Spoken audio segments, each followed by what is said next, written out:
예, 선생님들 안녕하십니까. 방금 소개받은 김홍중이라고 합니다. 날씨가 이렇게 추운데 불문학회의 뜻깊은 행사에 톡을 하게 돼서 굉장히 영광으로 생각하고 좀 떨리기도 하고 그렇네요. 오늘 제가 말씀드리려고 하는 것은 이제 청년 세대의 문제입니다. 저는 의아슈에서 좌크 레나르트 선생님 밑에서 학위를 했어요. 그래서 이제 문학 사회학을 전공으로 했고 한국에 돌아와서는 이제 문화 쪽으로 조금 연구 영역을 넓혀서 심리적인 것과 사회적인 것이 좀 만나는 영역에서 일어나는 여러 현상들에 대한 탐구를 사회학적으로 이제 진행을 해오고 있습니다. 최근에는 아무래도 이제 유럽적인 의미의 휴머니즘이라고 해야 될까요? 인간 중심적이고 어떤 의미에서 인간에 대한 가치에 대한 신뢰와 문화적인 문명적인 구성이 근본적으로 변동하고 있는 시점이 아닌가라는 여러 가지 고민들을 해오던 참이에요. 대표적인 기후 변화도 그렇지만 삶, 죽음, 아이를 낳고 혹은 연애를 하고 사랑을 하고 혹은 투쟁을 하고 소송을 하고 연구를 하고 이런 모든 인간 행위들의 어떤 의미가 문명사적으로 변동하고 있고 이건 어떤 의미에서는 글로벌하게 진행되는 현상이기도 하고 그리고 동아시아는 동아시아의 역사적인 구성 속에서 그 문제가 굉장히 특수한 방식으로 때로는 굉장히 암울하게 그리고 때로는 서구적 관점으로 잘 보이지 않는 방식으로 이제 드러나고 있다는 점에 관심을 깊게 가져왔습니다. 이제 그 중에 가장 대표적인 것은 2011년에 이제 후쿠시마 카타스트로피이기도 하고 그리고 그 중에 하나가 이제 저에게는 청년 문제였습니다. 역사적으로 아마 근대에 발명된 개념으로 단순히 젊은 세대가 아니고 사회 역사적인 어떤 거대 담론의 주체로 호명되어 불려왔습니다만 21세기적인 맥락에서 보면 그런 호명의 적절성 자체가 지금 해체되어 가고 있는 것이 아닌가. 그래서 청춘이라고 하는 것은 문명사적으로 지금 디컨스트럭트 되는 게 아닌가. 이제 이런 생각입니다. 청년은 있지만 청춘과 분리된 청년들이 있고 오히려 그 청춘은 나이 많은 부유한 노인들이 가져간 것이 아닌가. 그래서 청년과 청춘의 분리가 이 인간의 힘이 너무 세져서 지구라고 하는 작은 별을 전부 자기 마음대로 만들어낸 그 결과와 직면하게 되는 인류세의 21세기에 저들이 어떤 존재인가라는 질문은 단순히 사회학의 범위를 넘어서서 아주 본질적인 의미에서의 인문학의 핵심적인 문제가 아닐까라는 생각이 듭니다. 그래서 저 같은 사회학자가 조금은 피상적으로 연구하고 분석하는 것들이 좀 더 깊은 인간적인 것에 대한 탐구를 하시는 여러 인문학자들에게 어떤 도움이 되기를 바라는 마음으로 몇 가지 제가 그동안 연구했던 것들을 소개드리는 그런 의미를 좀 찾아보도록 하겠습니다. 잠깐만요. 제가 이제 그동안 몇 가지 연구들을 수행한 거를 그냥 쭉 적어봤어요. 좀 일관적인 연구의 흐름이 있습니다만 청년들을 그들이 마음을 쓰는 방식이라고 해야 될까요? 근데 이제 참 추상적인 이야기입니다만 사회학자로서는 잘 이런 얘기를 하지 않습니다만 제가 관심을 기울이는 것은 저들이 미래를 상상하는 방식과 저들이 어떤 문제에 대처하는 방식, 이 두 가지 방식이 저들의 마음이 드러나는 장소라고 보고 그 마음을 쓰는 방식이 사회적 현실을 선취해서 앞으로 다가올 사회적 현실을 만들어 나간다는 관점에 서 있습니다. 그러니까 사회학의 입장에서 보자면 행위와 실천을 대단히 강조하는 이제 구조나 시스템을 강조하는 듀르케임적인 사회학이 있다면 프랑스 구조주의적인 사회학이 있다면 저는 오히려 약간 프래그마티즘적인 구체적으로 그들이 당면한 문제가 무엇이고 그 문제를 풀어나가기 위해서 생각과 의지와 감정이 어떤 방식으로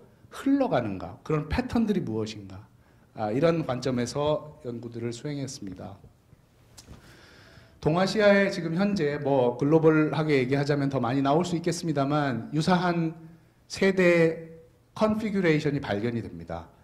약간의 차이는 있습니다만 지금 다 문제적인 존재로 동아시아의 청년들이 등장했어요. 일본의 경우에는 지금 제 나이까지가 아마 들어갈 것 같은데요. 71년생부터 약 15년 동안 태어난 친구들을 로스트 제너레이션이라고 부릅니다. 중국은 이제 파링허우 혹은 지우링허우 해서 80년대생, 90년대생 옛날과 다르다라는 점에 사회가 주목을 하고 있고 그런 점에서 저들을 이해하는데 어려움을 겪고 있습니다. 한국의 경우에는 지금 약 10년 정도 됐어요. 청년 문제가 디스코가 말에 잡혀서 사회가 거기에 주목하기 시작한 게 약 10년 정도 됐는데 그 계기를 제공한 것이 바로 우석훈 박건일 선생의 88만 원 세대라는 책입니다. 저기에 그려진 청년 세대는 비교적 386 세대와 극명한 차이를 보이는 그런 지향과 가치를 갖고 있는 존재로 처음 불려 나왔고 그래서 많은 주목을 받고 센세이션을 불러일으켰습니다. 그만큼 우리가 거기에 대해서 지각을 하고 있었다는 얘기겠죠? 제가 세대 문제를 다루는 가장 기본적인 관점은 역시 칼 만하임이라고 하는 독일의 사회학자, 고전 사회학자이고 27년에 그 세대 문제라고 하는 텍스트에 기초를 하고 있습니다. 저 텍스트 상당히 독일적인 겁니다. 그러니까 프랑스의 경우에 세대 사회학이 있지만 프랑스는 공화주의 전통이 선생님들이 너무 잘 아시겠지만 공화주의 전통이 있기 때문에 계급이나 세대나 젠더나 심지어는 레이스의 문제도 공화주의의 틀로 해결해 오려고 노력해 왔던 것 같아요. 20세기 내내. 강한 솔리데리즘, 뭐 솔리데러티 이렇게 이야기하는 영국은 클래스가 사회학에서 가장 중요한 눈에 보이는 클래스가 있으니까요. 근데 독일은 그게 세대입니다. 그게 이제 아마 자본주의가 좀 뒤쳐져 있고 그 다음에 경험의 축이 동시대에 태어난 사람들의 경험 지평에 의해서 많이 규정되는 계급이나 혹은 다른 어떤 요인보다도 그래서 세대가 무언가를 할 수 있다. 이런 관점을 막스의 계급이 중요하다는 관점과 대비시켰던 텍스트입니다. 그래서 좀 지나치게 세대의 역사를 구성하고 사회를 변화시키는 힘을 부여했다는 한계를 갖고 있습니다만 프랑스의 이제 뭐 올리비에 갤랑 같은 분은 마나임 세대 사회학을 조금 일상적인 꼭 그런 것만은 아니야. 68세대 이런 거는 그냥 뭐 여러 세대 중에 하나이지. 제네라시옹 소시알이라고 불리우는 사회적 세대라는 게 있어. 그렇게 행위 능력은 없지만 유사한 세계관과 감정 구조를 갖고 있는 세대가 있어. 이렇게 얘기하는 분들이 있습니다. 그래서 세대 개념은 유럽 사회학이 상당히 중요합니다. 여전히. 그런데 저는 되게 저렇게 접근을 할 때 세대를 세대로 만드는 게 뭐냐를 이제 사회학자들이 그렇게 하듯이 이제 의식에서 찾는데 이 의식이라고 하는 것은 사회적 행위자, 인간의 뭐 어느 한 부분이기 때문에 그걸 좀 더 포괄적으로 이제 제가 이야기하는 어떤 넓은 의미의 사이키, 마음 혹은 심으로 포괄화시켜서 논의를 할 필요가 있다.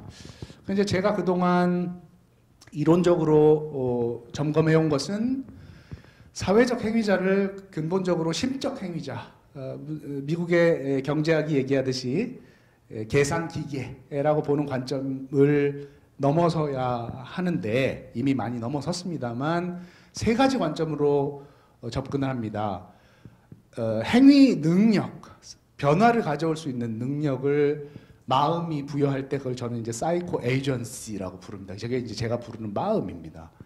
그리고 그런 마음을 쓰는 방식이나 규칙은 늘 변화하지만 듀르케임이 얘기하는 사회 르소시알처럼 혹은 사회적 사실처럼 장례식장에 가면 울어야 한다는 규칙을 우리에게 부과하는 스킴들이 있습니다.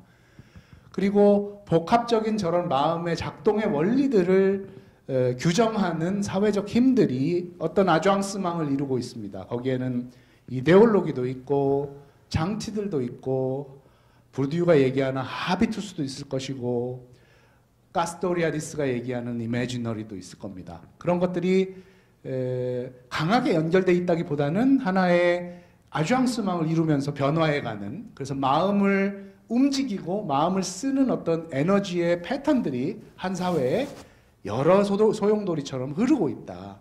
그 세대를 세대로 만들어주는 거는 서베이나 이런 걸 통해서 질문 문항으로 몇 개 측정될 수 있는 그런 컨셔스니스가 아니고 저런 복합적인 아펙트, 에너지, 정동, 그리고 욕망 혹은 정당화시켜주는 이념들, 이런 것들이 복합적으로 흘러가는 세대의 마음을 봐야 된다라고 이제 이론화를 시도했습니다. 이거는 뭐 그런 사회학적으로 저걸 이제 풀어내기 위해 제가 그린 조금 조잡한 도식이라고 할 수 있겠고요. 그렇다면 저런 마음은 왜 변화하고 왜 생성되는가? 저는 형이상학자도 아니고 심리학자도 아니고 철학자도 아니기 때문에 매우 현실적인 관점입니다. 부모님이 편찮으시다 이런 상황 속에서 우리는 특수한 마음들을 내게 됩니다. 내가 대학 입시를 치러야 한다. 내 아들이 좋은 대학에 가야 된다. 10년 동안 내가 얘를 어떻게 키울 것인가. 여기 어떤 마음의 이미 형성이, 컨피규레이션이 만들어집니다. 청년을 이해한다는 것은 타인의 마음을 우리가 연구자가 폭력적으로 찢고 들어가서 네 마음 안에 이런 것이 있더라라는 그런 무의식을 폭로하는 그런 19세기적인 계몽적인 방식으로는 더 이상 불가능하고, 왜냐하면 청년들은 강하게 반응하기 때문에 당신이 무슨 권리로 내가 이렇게 생각하고 있다고 말하죠? 바로 보이스가 나오기 때문에 더 이상 20세기, 21세기의 행위자들은 지식인이 바깥에서 당신이 이렇게 생각하고 있습니다. unconsciously. 그러니까 당신이 이렇게 계몽돼야 됩니다. 이런 말 하는 것이 불가능하다고 생각합니다. 그게 부르디유가 끝나는 지점이기도 하거든요. 프랑스 사회학에서. 릭 볼탕스키 같은 부르디유 제자가 등장하는 시점이 사회적 행위자는 절대로 계몽될 수가 없고 그들은 이미 정당성 체계를 갖고 있다. 그러니까 지식인들이 외부에서 대중이나 민중을 비판하려는 그 관점 자체가 굉장히 심각하게 반성돼야 된다. 청년도 저는 마찬가지라고 생각합니다. 그래서 그러면 그들의 마음을 어떻게 하느냐? 그들이 뭘 문제시하고 있는가? 그들이 무슨 문제 앞에서 어떤 마음의 형성을 체험하고 있는가를 물어야 된다고 생각합니다. 그래서 저는 그걸 문제 공간이라고 부릅니다. 그래서 제가 보는 큰 틀에서는 청년들이 어떤 문제와 씨름하느냐의 그 공간의 사회적 구성이 변화했다. 지난 한 30년, 20년간. 거대 서사처럼 말하자면 오센티서티에서 서바이벌리즘으로 변화했다고 파악하고 있습니다. 저건 제 가설이기 때문에 물론 많은 논란의 여지가 있을 수 있다고 생각합니다. 여기에 대해서는 특별한 말씀을 드리지 않겠고 제가 몇 가지의 연구들을 통해서 좀 짚어보려고 했고, 저도 저 세대 중에 한 사람이기 때문에 비교적 더 친근한 386 혹은 포스트 386의 사이코 레짐이라고 할 수 있겠습니다. 저 진정성의 레짐의 가장 큰 특징 중에 하나만 말씀을 드리자면, 어쨌든 외부에서 부여되는 규범이나 가치를 교섭해낼 수 있는 자기 내면의 목소리에 귀를 기울이는 것이 바람직하고 멋있다는 태도입니다. 실제로 그렇게 산다는 건 아니고요. 그런 어떤 가능성이 하나의 문화적 규범으로 혹은 이상으로 주어져 있는, 그래서 미국의 경우에는 60년대 청년 문화, 그리고 사실 20세기 후반에 대다수의 선진 사회에서의 청년 문화의 핵심은 진정성이고, 저것이 지금 굉장히 이제 다양한 방식으로 분화돼 가고 있다고 볼 수 있겠습니다. 그래서 한국의 경우에는 꼭 같은 건 아니지만 386 세대의 문화에 저 요소가 강하게 드러나 있습니다. 그러나 지금 문제가 되는 이제 청년 세대는 저들의 자식 세대입니다. 그 실제로는 가족 문제이기도 합니다. 청년 문제는, 왜냐하면 자기 부모와 자식들 간의 문제이기 때문입니다. 흥미로운 것은 진정성이 하나의 규범적 이상으로서 삶과 죽음에 대해 태하는 제시하는 태도가 매우 극단적인 경우가 있는데, 그 중에 하나가 이제 요절에 대한 판단입니다.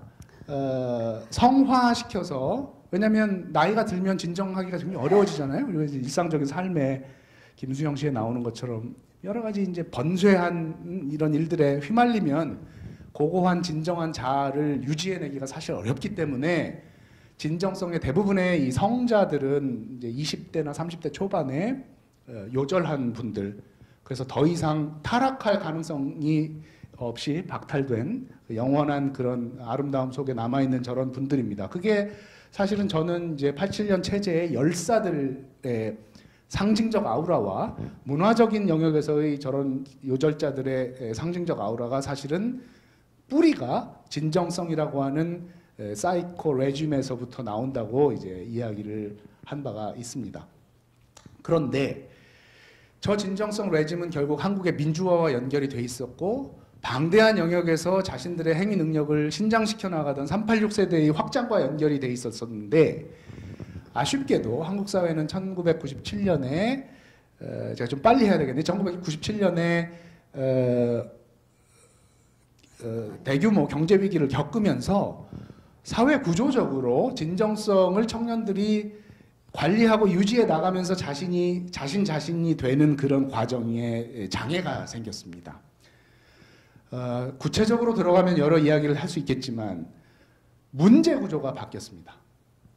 포블레마티크가 바뀌었기 때문에 그 문제 구조의 변화가 초반에는 상당한 혼란을 불러일으켰고 충돌을 불러일으켰습니다. 아니 어떻게 대학이 생존 이야기를 감히 입에 올린단 말이야 라고 말하는 분이 있는가 하면 진정성의 레짐에 의해서, 그러나 현실을 잘 아는 분들은 한가한 소리 하고 있네. 그런 얘기는 말로 다 할 수 있는 거지. 정말 당신이 대학의 현실을 보면서 문제를 한번 투쟁을 해봐. 여기서 그런 얘기가 안 나오는가? 이런 어떤 현실에 접하는 정도에 따라서 진정성을 추구해 나가야 되는 것이냐 아니면 일단은 살아내야 되는 것이냐라는 그런 두 관점이 경합하고 싸우고 토론하고 하는 복잡한 과정 속에서 청년들은 서서히 현실적인 문제들을 대처해 나가는 존재들로 변화해가고 삶의 과정 역시 그런 방식으로 변화해 가면서 서바이벌이라는 말이 그 기표가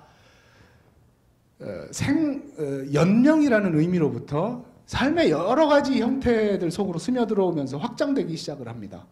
그래서 2000년대 후반부터 아까 우석훈 선생님이 저런 책을 썼을 때쯤 되면 이미 청년의 이미지와 표상은 특히 경제적 서바이벌을 추구하는 존재들로 굳어져 가기 시작합니다.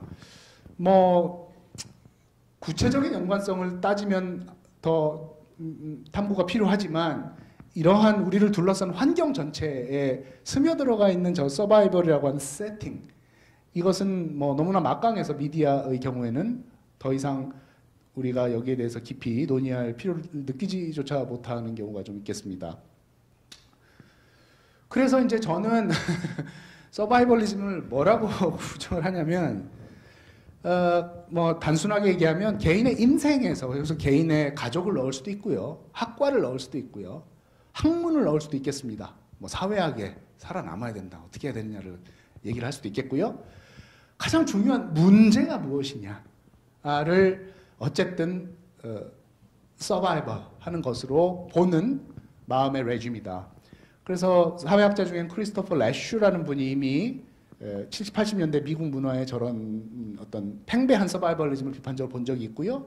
프랑스 인류학자 중에는 이제 마르크 아벨레즈라는 분이 폴리티크 드 라 수르비라는 저서에서 신자유주의가 심지어는 사회운동 단체들의 서바이벌리즘 프로블레마틱을 만들어내고 있다라는 논의를 하고 있습니다. 저는 이제 이거를 좀 확장시켜서 한국의 모더니티가 기본적으로 서바이벌리스트 모던이었고, 세 가지의 큰 만국 공법 19세기 말에, 그리고 냉전, 한국전쟁 이후에, 그리고 97년 이후에 생존주의라고 하는 큰 흐름이 우리 사회의 곳곳에 거미줄처럼 짜고 들어가 있어서 오히려 80년대는 하나 예외, 민주화라는 건 하나 예외로 보아야 한다 라는 비교적 암울한 관점으로 수많은 비판을 받아오고 있습니다.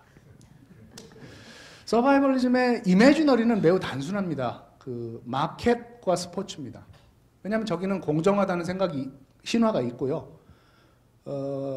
이기면, 이제 20대 친구들이 이상적으로 생각하는 모델입니다.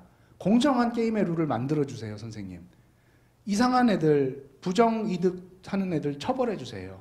그 관리를 잘 해주시면 그 게임의 룰을 받아들일게요. 여기서 최선을 다할 이겁니다. 예전 같으면 그 이상한데 왜 그런 게임의 룰을 만드시죠? 그 게임 룰 자체가 문제가 아닌가요? 라는 문제 제기가 있을 법도 한데 지금은 서바이벌리스트 이매지너리는 시장과 스포츠라고 하는 굉장히 강력한 서바이벌리스트 세팅에 대한 암묵적 승인과 삶의 모든 것을 경쟁 상황으로 보는 그리고 경제적인 합리성과 호모 에코노미쿠스를 이상적인 인간형으로 보는 그런 관점들에 적어도 20년 동안의 지배가 있었다고 봅니다. 그래서 저는 그 의미론을 여러 텍스트들을 보면서 한 5가지 정도로 정리를 해봤습니다. 하나는 기본적으로 메타포다. 그래서 확장되고 미끄러져 갈 수가 있고요. 두 번째는 끝이 없다는 거죠. 이제 청년 세대들이 받아들이는 서바이벌이라고 하는 상황은 있다면 죽음입니다. 그 외부까지는 없고 뭐 서울대 온다 해도 뭐 어디 무슨 대학에 간다 해도 직장에 들어간다 해도 끊임없이 지속된다. 세 번째는 그렇다면 어떻게 해야 되느냐? 내가 갖고 있는 모든 힘을 캐피탈로 만들어야 된다. 외모, 성품, 언어, 그리고 재치, 심지어는 잘 노는 능력, 부모의 자원, 블러드까지, DNA까지 놓을 수 있겠습니다. 이제 모든 것을 자본화해서 경쟁 상황에 무기로 쓸 수 있어야 된다는 쪽으로 마음이 흘러가 있습니다. 그렇게 키웁니다. 우리가 애들을. 고등학교 때도 그렇고요, 이미. 그런데 더 놀라운 것은 서바이벌의 끝이 성공이 아닙니다. 이 친구들에게 성공 이런 개념 별로 없고요. 물어보면 많은 경우는 짠하게도 그냥 친구들과 여가를 즐기고 싶어요. 근데 그 여가를 즐기기 위해선 서바이벌을 해야 돼요. 이렇게 되는 거죠. 더 웃긴 것은 서바이벌이 진정성과 대치되는 것이라기보다는 심지어는 진정성의 도덕적이고 윤리적인 태도를 가진 존재들이 서바이벌에 유리하다는 경지까지 이르렀기 때문에 더 이상 서바이벌리즘과 셀프 익스프레션, 뭐 개인주의 이런 것들이 지금 대립되는 것이라고 보기가 좀 어렵습니다. 이건 이제 제가 한번 이제 뭐 그려본 거고요. 이와 관련해서 이제 그렇다면 되게 프랑스의 강력한 그 구조주의적 전통이 늘 그렇게 하듯이 자, 서바이벌리즘이라고 하는 심적 구조가 한 사회의 지배적인 패러다임이다라고 말하는 순간 우리는 또 다른 이제 구조주의에 덫에 쉽게 걸려들 수가 있습니다. 안 그런 사람들도 있고 그 구조적인 힘과 싸우는 사람도 있고 그걸 비껴가는 사람도 있고 가지고 노는 사람도 있기 때문입니다. 즉 프래그마틱한 실천 공간에서는 아무리 강한 서바이벌리즘의 구조적 힘이 가해진다 할지라도 인간 행위자는 놀라운 유연성으로 저것들과 교섭을 하고 있습니다. 그래서 분화를 보는 게 상당히 중요합니다. 왜냐하면 그래야 변동을 이해할 수 있기 때문입니다. 그래서 언제까지나 서바이벌리즘에 갇혀있을 수는 없기 때문이죠. 제가 본 것은 한 3가지 정도의 유사한 저기에 대한 대응 속에서 형성된 것들이 있어요. 이름을 좀 거창하게 붙였습니다만 뭐 이름이야 조금 접어두고 보신다면 하나는 보이스를 내는 겁니다. 틀렸다 니네가. 이건 대학으로 보면은 굉장히 아이솔레이티드 되어 있고 외로움을 느끼는 그래서 정신적으로 사실 건강하지 않은 소수의 운동하는 친구들이에요. 여전히 삐딱하고 여전히 386적이려고 하고 여전히 그래서 낡았고 사실은 그러나 안쓰럽고 또 얘기해보면 착하고 뭐 이런 친구들이 공존을 얘기해요. 공존이 뭔지 몰라요, 저 친구들. 왜냐면 세대가 다르기 때문에 공존을 겪어보지도 않았고 같은 방에 여럿이 자가라고 하면 못 잘 거야, 쟤들은. 그런데도 공존을 얘기합니다. 그러니까 이거는 굉장히 강한 서바이벌리즘에 대한 보이스예요. 저렇게 살면 안 되겠다. 다 죽는다 이러다가. 두 번째는 이건 제가 이제 빨간색 글씨로 한 거는 대세가 될 가능성이 있기 때문입니다. 보이스는 보이스인데 출구를 갖고 있어요. 그래서 지금 현재까지로는 이거를 실제로 사는 애들은 부모가 훌륭한 분들인 그런 애들이에요. 경제적으로도 그렇고 그리고 얘들은 되게 정치나 경제에 직접 투신한다기보다는 서바이벌 가치에 투신한다기보다는 문화, 창조 쪽으로 갑니다. 제 생각에 청년 세대 이상적 자아에는 여기에 가장 가깝습니다. 이건 독존주의라고 저는 불렀는데요. 필요한 경우에 소셜과 접속할 수는 있습니다. 촛불이 있으면 나갈 수는 있어요. 그러나 거기 그룹핑으로 묶여서 나가지는 않아요. 혼자인데 정치적으로 politically right 할 수도 있어요. 하지만 깃발 들고 나가진 않는 친구들이에요. 자아가 거의 주권 단계에 이르렀습니다. 제 생각에는 지금 청년들은 국가 주권이나 파퓰러 서브린티보다 이 셀프 서브린티가 더 강해요. 그래서 자기 삶의 기본 결정권, 최종 결정권은 가족과 연계된 자아라고 생각이 듭니다. 그래서 굉장히 네트워크화되어 있는 개인주의이기 때문에 고립된 개인주의가 아니라고 생각합니다. 그럼 물론 이 차이에 계급과 젠더가 깊숙이 들어와 있어요. 특히 젠더 문제는 제가 감히 다루질 못하고 있어서 못 다루고 있지만 청년 세대 문제가 좀 핵심적인 거라고 생각합니다. 물론 계급 문제가 그렇게 중요하다고 보는 분도 있겠죠. 친밀성 영역의 재구성은 너무나 근본적이어서 제 생각에는 제가 환상적으로 보기 20년 후에는 AI가 우리 모든 성생활과 아니면 친밀성 영역을 대신해 줄지도 모르겠다는 생각이 들어요. 왜냐하면 친밀한 커뮤니케이션 자체가 너무 미묘하고 법적인 문제가 생길 가능성이 높아졌기 때문에 투명하고 굉장히 건조한 언어로 친밀성들을 엮어주는 어떤 거대한 커뮤니케이션의 네트워크가 인간들을 사이에 매개하고 나머지 인간들은 고립된 섬처럼 떨어져서 커뮤니케이션을 매개로 해서 소통하고 문제를 안 일으키고 진짜 그들이 추구해야 되는 어떤 심적 욕망들은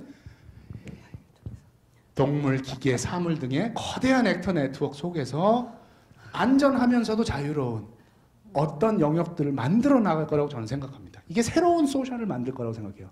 다 같이 얼굴 모여서 술 마시면서 연대하자 이런 거는 저는 더 이상 불가능하고 심지어 사회운동에서도 다른 형태의 엮임. 그런데 이런 것들 속에 이 가장 민주적인 것처럼 보이는 저런 어떤 서구적 가치의 내면화 속에 놀라울 정도로 업적주의적인 퍼포먼스 중요시 여기고 그 사람의 객관적 능력을 중요시 여기는 그런 것들이 공존해 있어요. 저는 이것을 이제 한국의 민주화와 신자유주의의 오버래핑이 만들어낸 친구들이기 때문에 민주주의가 10년 정도 더 87년이 갔다면 그리고 97년 IMF 외환위기가 한 10년 늦게 왔다면 달라졌을 수 있는 그런 어떤 이상한 중첩이 여기 있다고 생각합니다. 그래서 이런 경우는 민주적 권리를 얘기하고 저런 경우는 굉장히 신자유주의적인 악착 같은 컴페티터로 나타납니다. 굉장히 헷갈리는 거예요. 386 세대가 이해를 저는 못한다고 봅니다.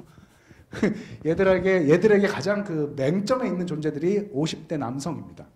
50대 남성은 저들과 얘기하는데 굉장한 어려움을 겪을 가능성이 높습니다. 특히 성공한 남성들은 안 보여요. 제 느낌에는 이제까지 그래요.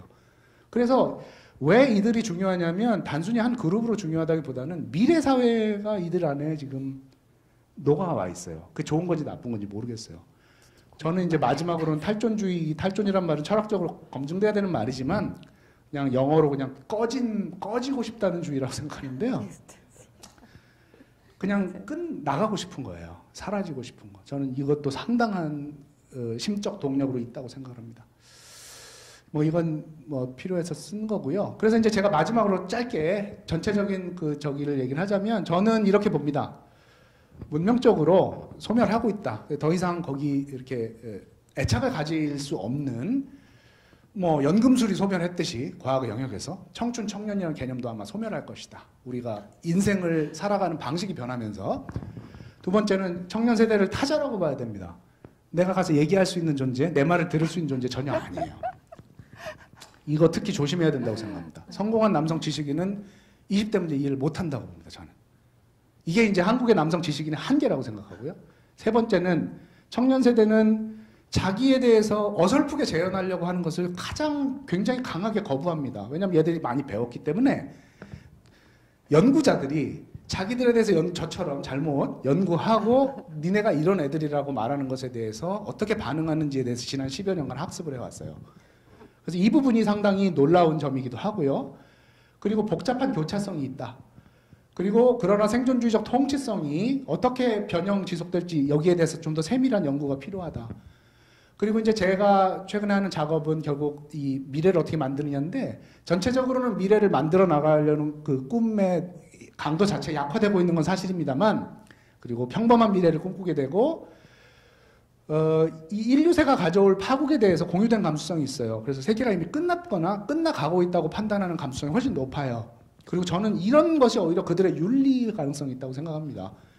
그래서 자기 자신의 푸코가 얘기하는 존재 미학이나 80년대 얘기했던 것들이 이들에게는 현실이 되어가고 있습니다.